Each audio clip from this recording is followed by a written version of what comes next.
ดีต้อนรับทุกท่านเข้าสู่ทีมท่องเที่ยวกรุงเทพมหานครและจันทบุรีตอนนี้ก็ที่ว่า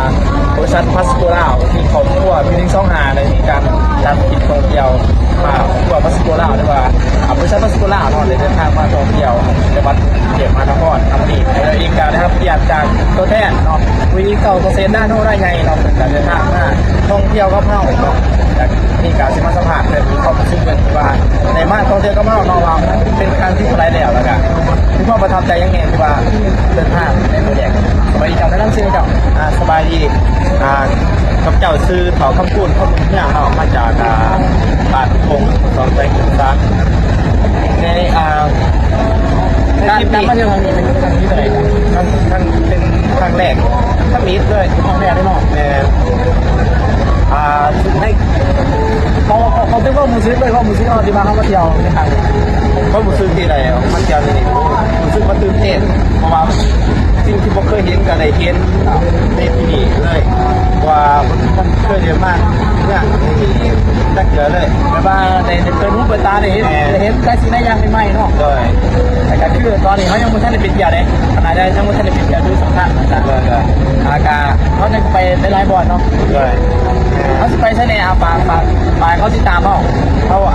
มือนี่เขายังสิไปทอสยามเราที่เขต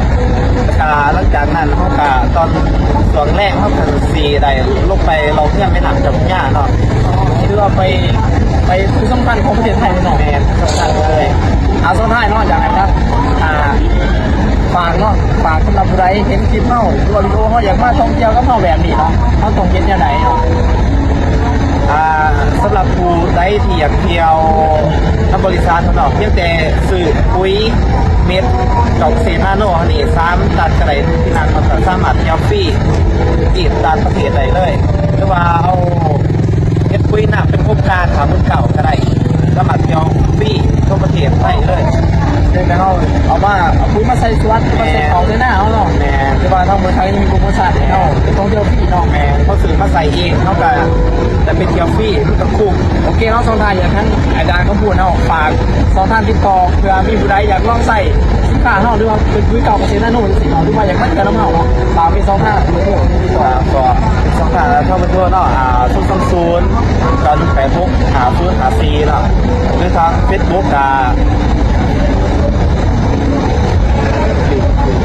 ไอ้พูดเนาะทรงพจน์โอเคเขาจะได้จับใจ